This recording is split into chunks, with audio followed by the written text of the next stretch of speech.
ready? Good morning. Welcome to the Bless and Tell podcast. Woo! Welcome to the first episode first of this episode. podcast. My name is Montse. I'm Nevaeh. And yeah, this is just a podcast where we talk all things Jesus, where we aim to make and encourage healthy and godly conversations. This podcast I feel is mainly towards women, but it can also be for men too. So if you feel let's listen, then go ahead. But yeah, I feel like we should introduce ourselves a little bit first. Yes. You go first. Okay. I'm Nevaeh, and we just thought of starting this podcast recently because we felt it on our hearts, and we met like 2 years ago. 2 years ago, somewhere around that time frame. Yeah, somewhere around that time frame. And yeah, we're just going to like talk about our like walk with God and just some of the struggles and blessings that come with that. Yeah. So how long have you known Jesus? I've known Jesus basically my whole life. I've grown up with him throughout my whole life because my family was Christian, and so I was always taught to, be in church and everything. So I feel like that's something that's kind of been relevant my whole life, but I just recently started growing an actual relationship with God in the past like 3-ish years. How about you, Montse? Yeah. So my relationship with Jesus turns 4 years old this year. Somewhere around, it's a little bit of ways away. Somewhere around, I want to say July. Yeah, July 1st is when I have my 4th year with Jesus. But yeah, I met him, I think, when I was in, I want to say, junior, sophomore-ish year of high school. That's when I met him. Met him at a youth camp. Um, I went there kicking and screaming, didn't want to be there, didn't want to go, but, he met me exactly where I was at. And, especially because I've never been one who was really in the faith. Like, when I say I'm born again, I'm born again. But yeah, he met me exactly where I was at, and that's how I met the Lord.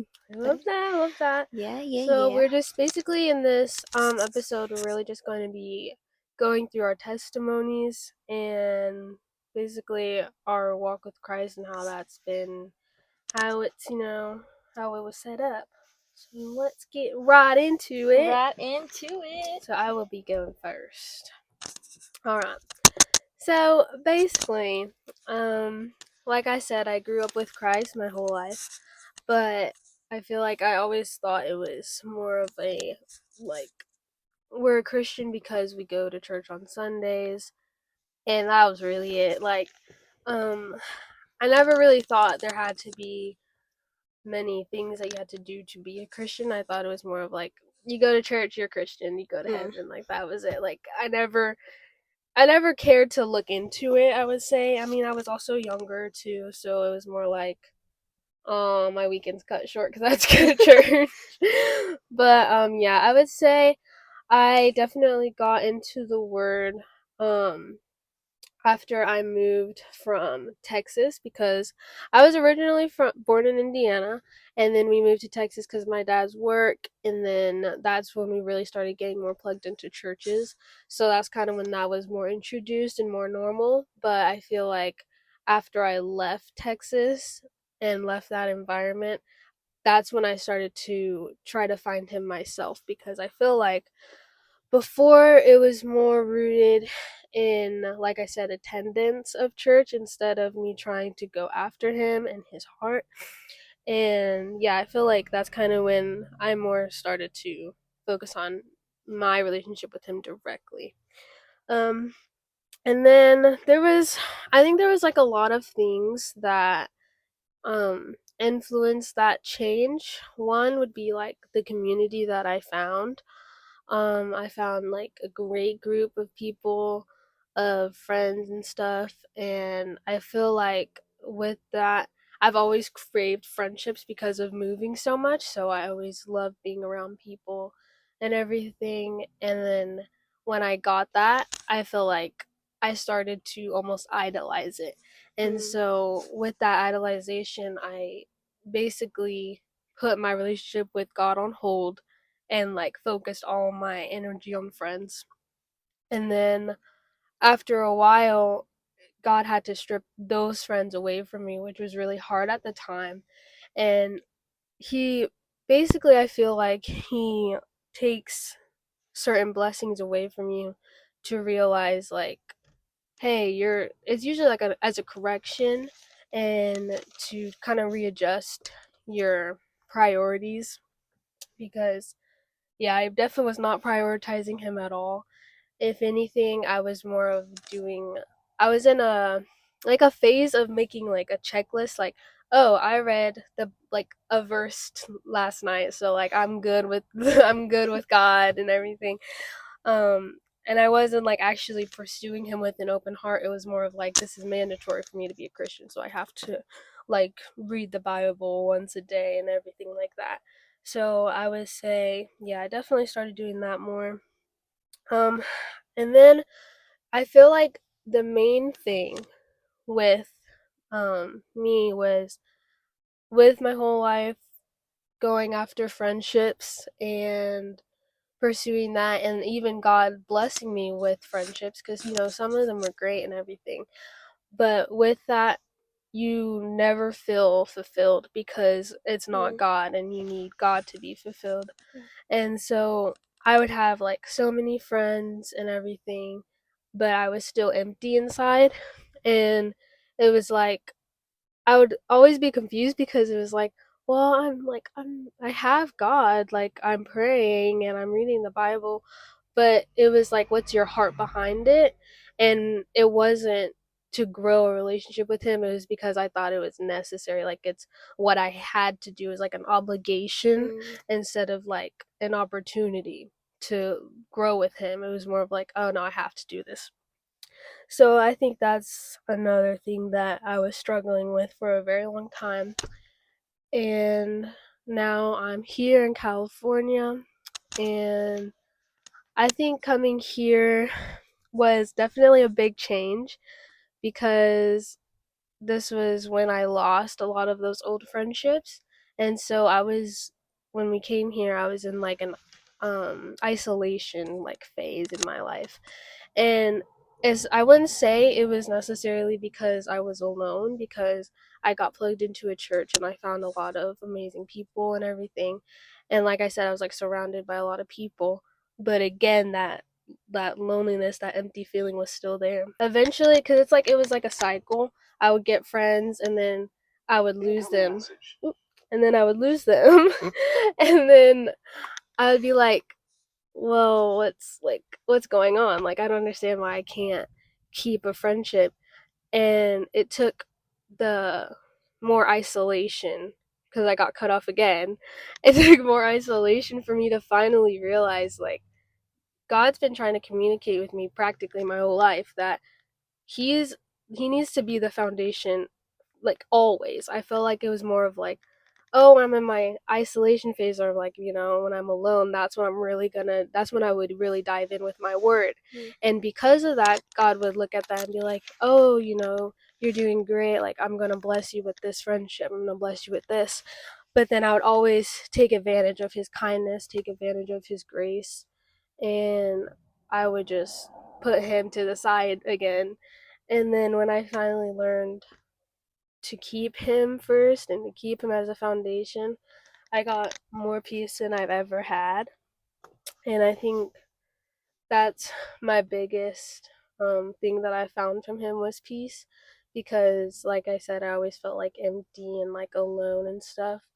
But with him, it's like you get joy and peace knowing that like he's with you. Like you start to realize and see the world differently. Like this whole past year, we're also in 25, so like we just started this year, but the whole past year, 24, was so it was so good. And like I'm not even saying that the year was perfect, but like my outlook on life was so different that like anything could have happened and I'd find a blessing in it. And I learned to start finding like blessings in things that normally would have made me push away God. It made me draw closer to God. And I think that's something that was really awesome that I learned.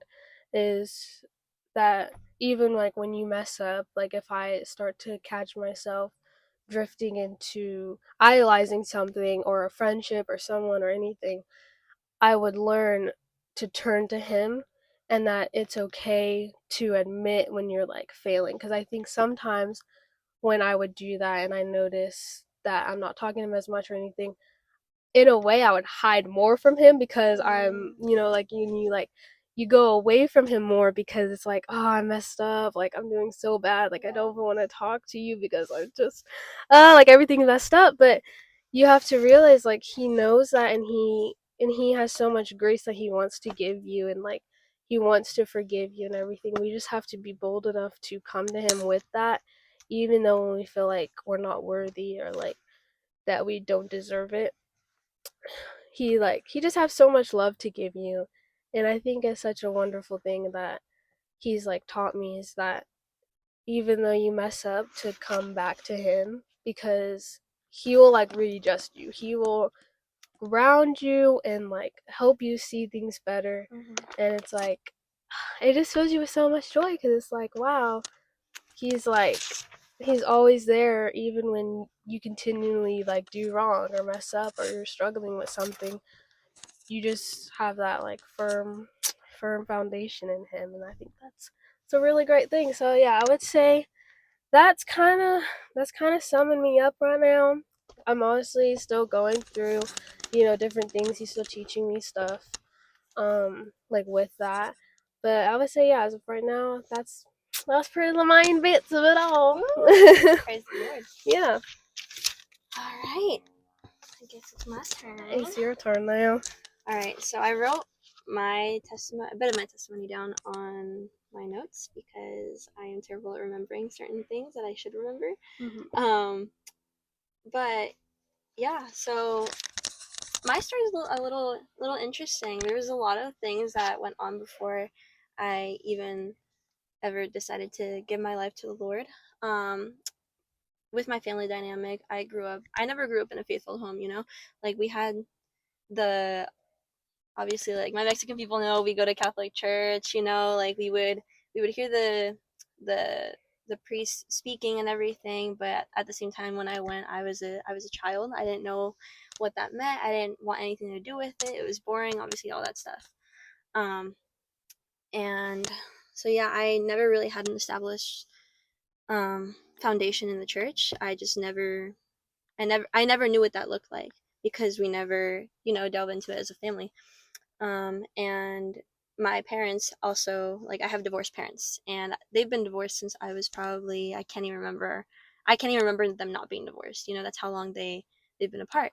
Um, and my parents are great people. I love them so much. They have shaped me into the person I am today. But that relationship, especially them being your parents and everything, that relationship did alter my view of relationships as I grew up, because I would see the interactions between both my mom and my dad that, I that's what I built my foundation of relationships off of. So that's what I went off of. Um, I'm the middle child in my family. I was obviously the second after my sister, and then my little sister came along, so I was always a middle child. I grew up very independent. Obviously, parents take care of their kids and everything, and obviously my parents did a great job.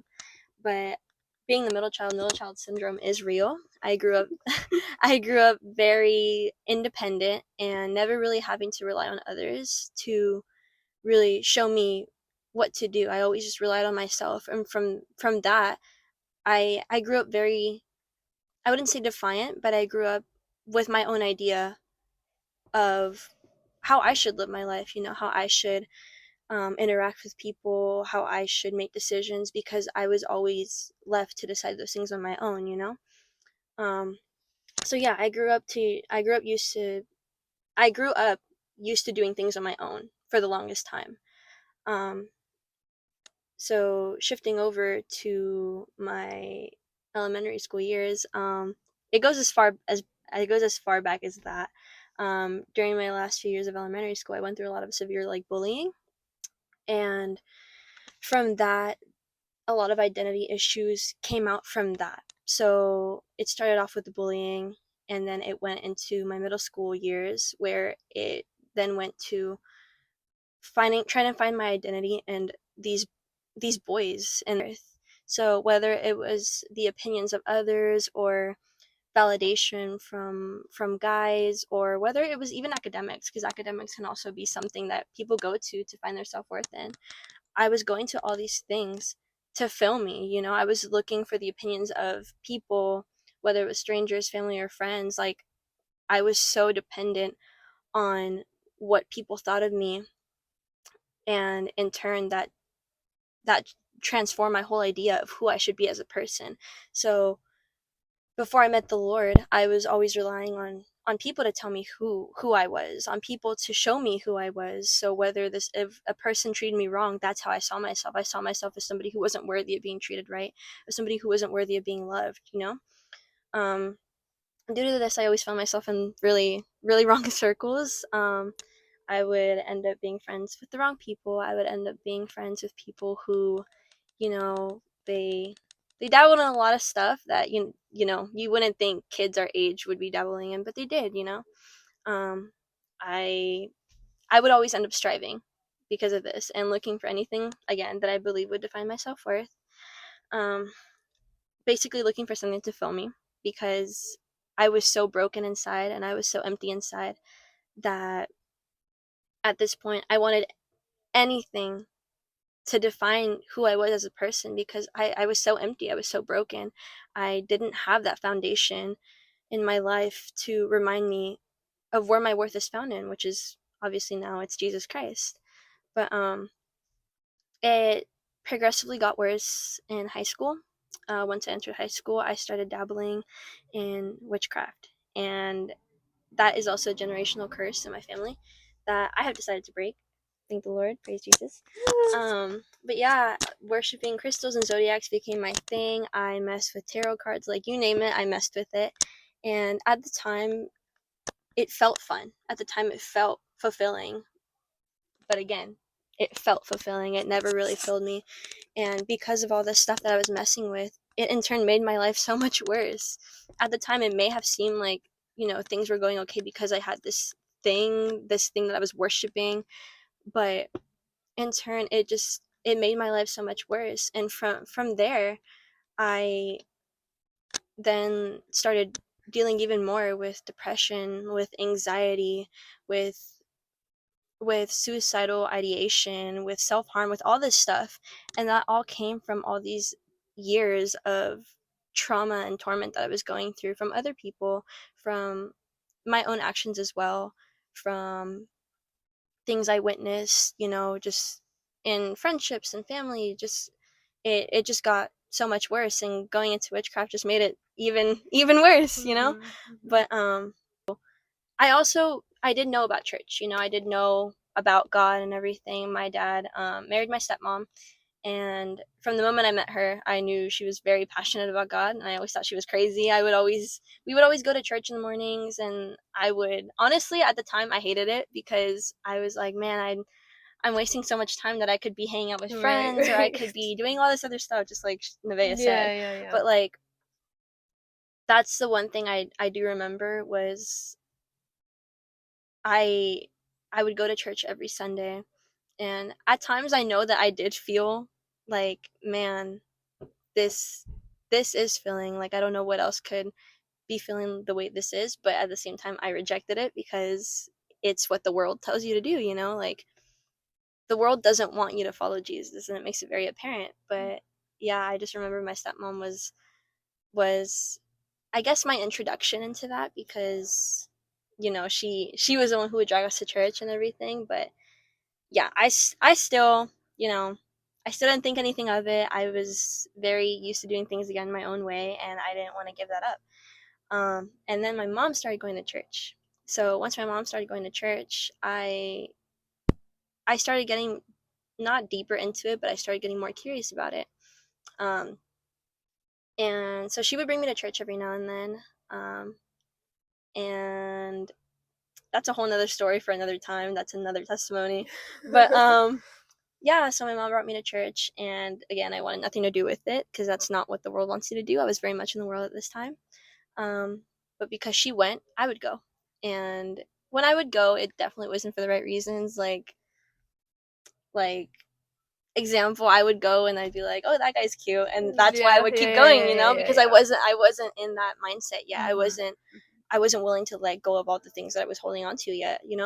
But yeah, she kept taking me. I kept going. I still wasn't like really into it. But one night she was heading to prayer night, and I decided, okay, like I might as well go.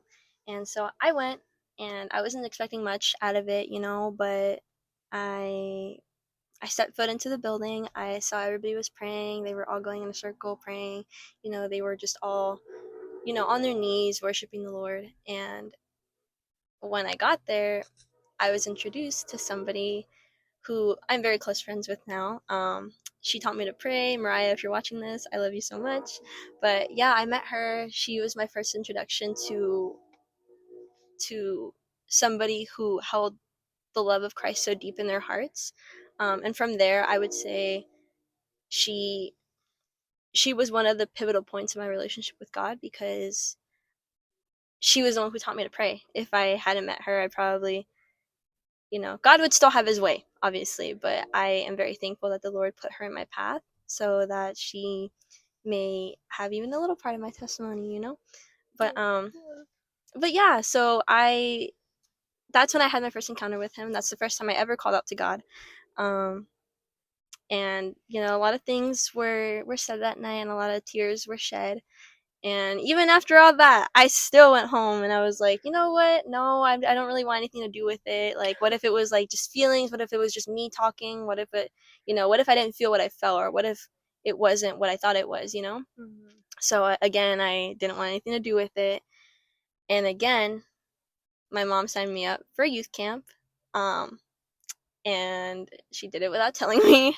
So it was basically like maybe a few weeks before I was supposed to go, she let me know, and then she told me she had already put the payment in. Everything was done. I was gonna get on a plane, go to Florida from California, and then yeah, I was gonna spend a week with a bunch of kids that I know and a God I didn't know. But I will say that changed my life completely, because if I hadn't gone to that youth camp, I don't know if I would still be here today. Um, I met God for the very first time there, and yeah, it was during an altar call. I remember it so vividly. I think the pastor or preacher, the preacher had opened up the altar, and he had asked all the students. Um, I remember the question he asked. He asked if any of you think that you would go to hell for the things that you've done, for the things that you for the choices that you made in your life. Come up to the altar and know that there's no condemnation in Christ. So I very much felt like at that moment I knew God was tugging at my heartstrings, and I knew that He was calling out to me, um, because I did have that feeling like I would go to hell because of all the things I went through. But then God reminded me in that moment. He just let me know, like, there is no condemnation for anybody who is in me. There is there is no shame, like, as long as you Mm-hmm. come to Him and you you believe in His name. And like, I just knew God was speaking to me in that moment. And so yeah, that's where I met Christ. That's where he met me right where I was at, like I said. And yeah, so that's where it really really all started for me. I got baptized at the camp. And that's what marked my anniversary with Jesus. So yeah, I got baptized there, and then I kept going to church, and that's how it all started. And then that's obviously where me and Nevaeh met at some point. We met Mm-hmm. at the same church. And um like, the Lord has worked so beautifully in my life, and I didn't realize that at first, obviously, but I could just see how hard He was pursuing me even after all these years, that I wanted nothing to do with Him, even when I abandoned Him, even when I didn't want Him in my life. He still waited. He's so patient. He's so So loving. patient. He is so kind. Love But him. it just shows the goodness of God, and how much He pursues you, and how much He loves His children, wants all His children to come to Him. But yeah, that's my testimony. And so yeah, me and Nevaeh met at I love church. that. Me and Yes, we Nevaeh, did. we met at church. We met at youth group, and obviously, like I said, it's a testimony for another time. But yeah, I mean, we met there, and despite all the things we went through, we remained very, very obviously close friends. Yeah. And I know the Lord has blessed our friendship beautifully. And I mean, to the point that we're doing this, I it's know, that's kind of crazy. scary, but we're jumping into it together, and we're jumping into it in faith. But yeah, I mean, yeah. You know what's crazy is I think because when we first met, I feel like we weren't super close. I stayed at that church for like a year before I left the church, and so we had like I feel like maybe the last half of that year is when we actually started like becoming more close friends. But I feel like it was more of when I left that we really got super close because I feel like almost during that time when I would see her like I'd probably see her like twice a week, but I feel like we rarely Yeah. talked. Like We rarely yeah, we talk. rarely talked. So I feel like when I first went there, I honestly did not think that this friendship would blossom so big as it did. And because it was honestly like it was such a random friendship to me It was because so random.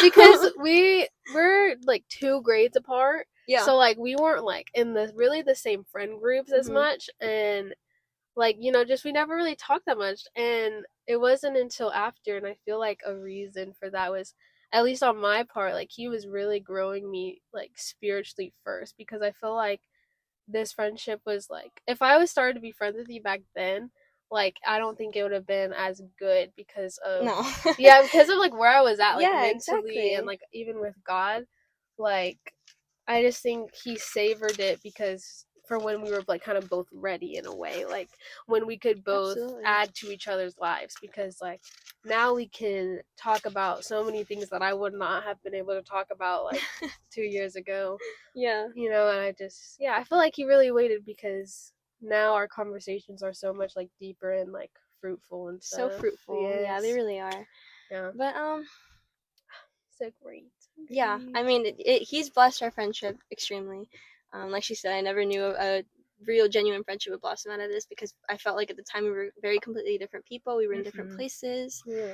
Another testimony for another time. But yeah, I mean, I knew the Lord was working on me and He was having me walk through some things I needed to walk through before I feel like we were even ready for this type of friendship. Right, right. Yeah. Because there were so many things I think we both needed to be taught in the moment, especially like with the things that we were both going through individually. Like we both needed a fresh like touch from Him, and we needed to really focus on Him.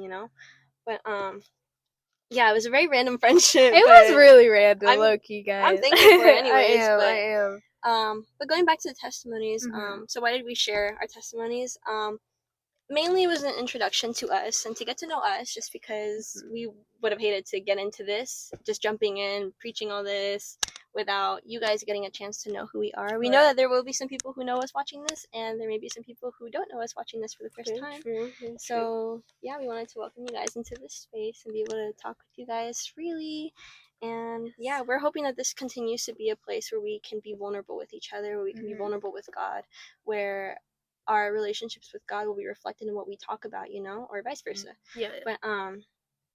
But yeah, and again, going back to testimonies, I mean, testimonies are so important, guys. Like, they really are. The world wants you to stay silent about what you've gone through and what God has brought you through. But I mean, Revelation 12:11 says that they triumphed over him by the blood of the Lamb and by the word of their testimony. So I mean, it says it right there. It's in the word. So it's in the word, guys.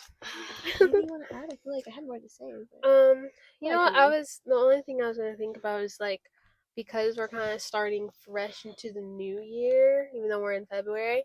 What was like your like biggest takeaway from like last year in general, like from your walk with God? Like, what's like your biggest takeaway from that? The Lord, man, I remember in the beginning of the year, I was wrestling with God, really. I was having a lot of like back and forth with Him.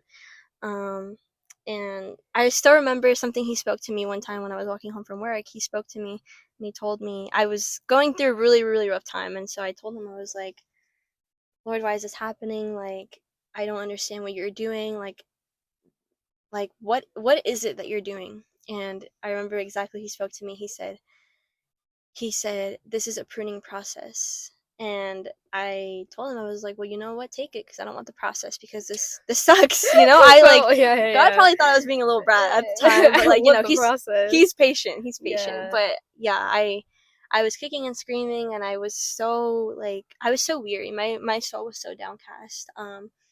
But he spoke to me and he said, without the without the process there is no pruning, and if I cannot prune you, then I cannot give you what you need to receive. And that has stuck with me so so so close, because throughout this year I obviously have had many battles with the Lord, and I have had many battles with my own like spiritual warfare, um and in turn that has made me turn away from him a couple of times, because I mean, we're human. At the end of the day, we're human.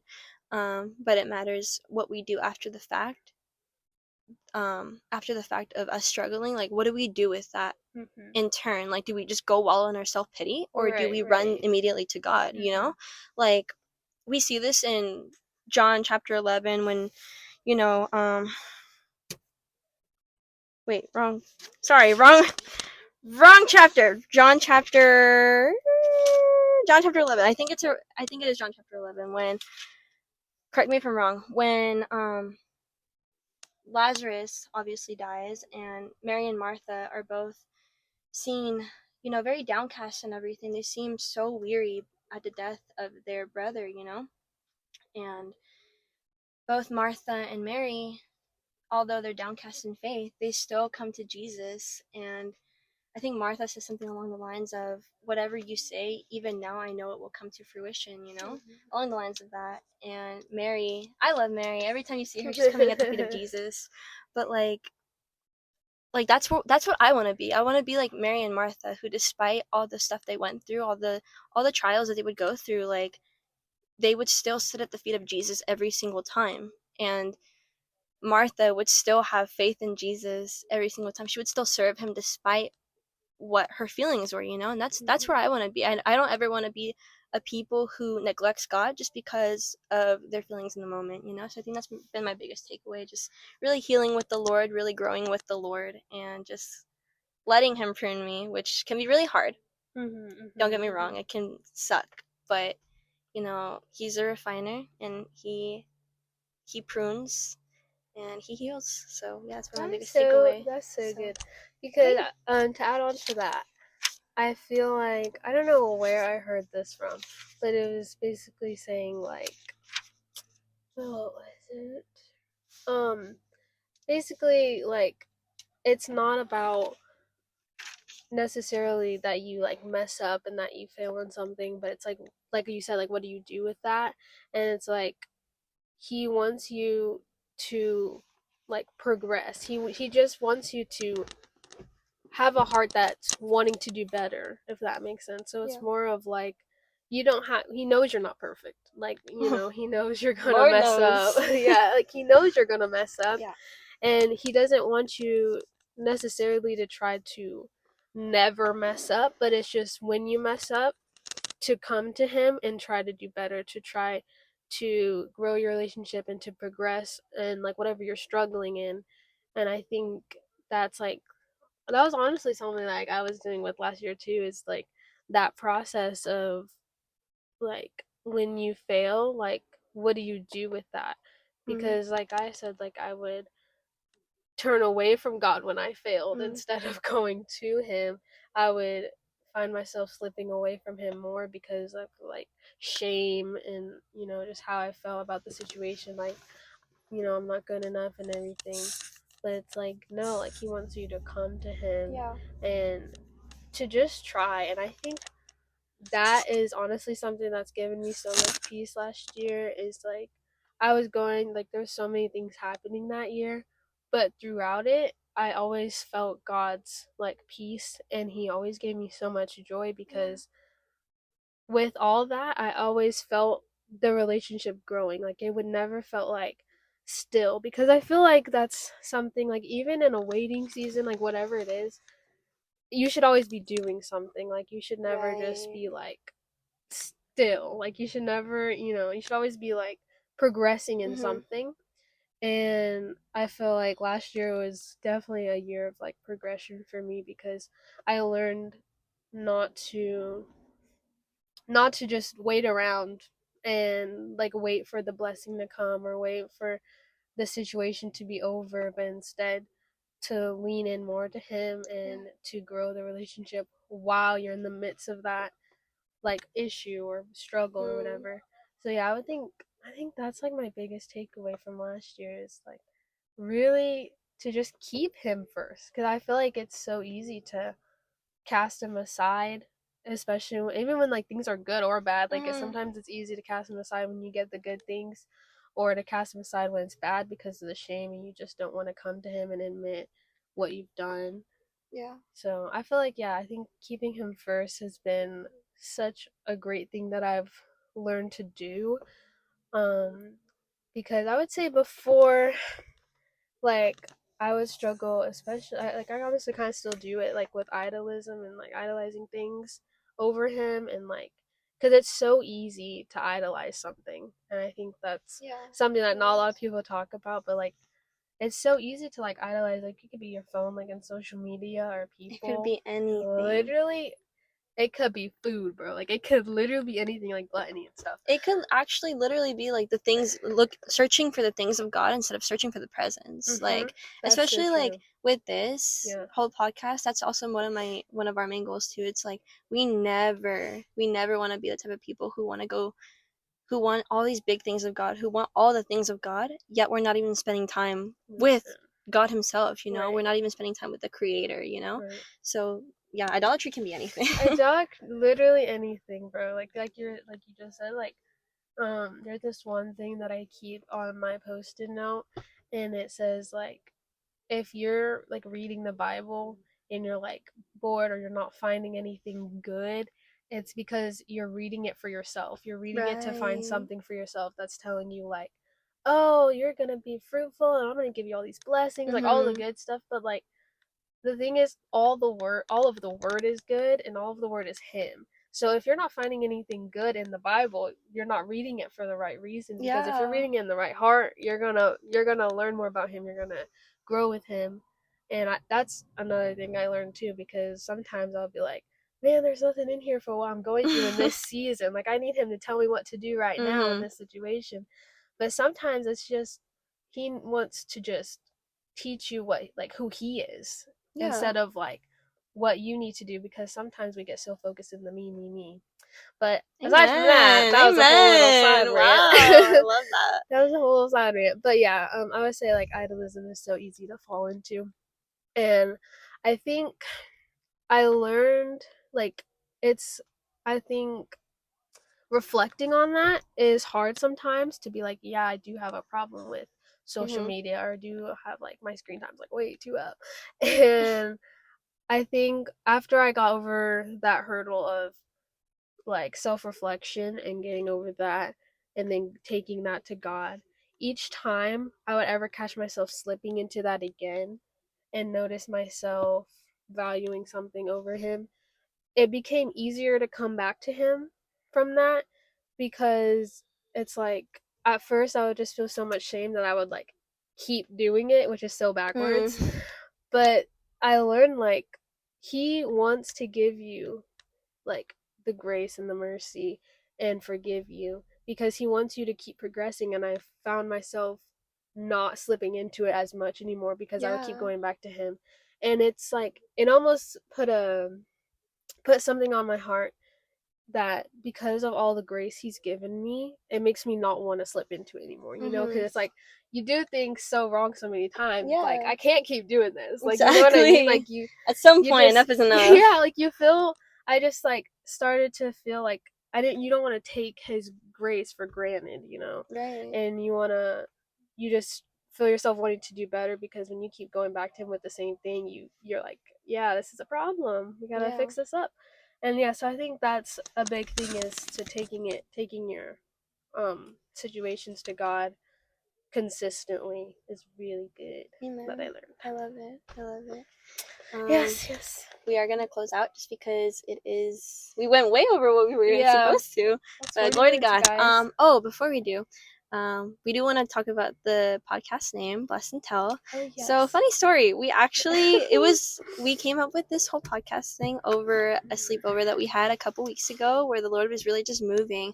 We were having godly conversations. We were being so vulnerable with each other. And out of nowhere, like, we both kind of got this like tug on our hearts. We were like, "Hey, we should do a podcast," which is so you know? funny because everyone says that, like, we need to do a podcast. Yeah, But, like, that was because it was after such a good conversation. I was like, bro, like, we gotta talk to people about this. Like, come on, we can't just like keep to ourselves. Like, and not because like we want any glory from it. Like, I never want to get any glory for what God does, but because like these fruitful conversations, like, I feel like not enough people have it. Like, I knew at some point, little me used to feel like, man, like, I just want to be able to have good conversations with people, you know? Yeah, like, I used to pray for situations like this to have a good godly conversation. Wait, let's try it again.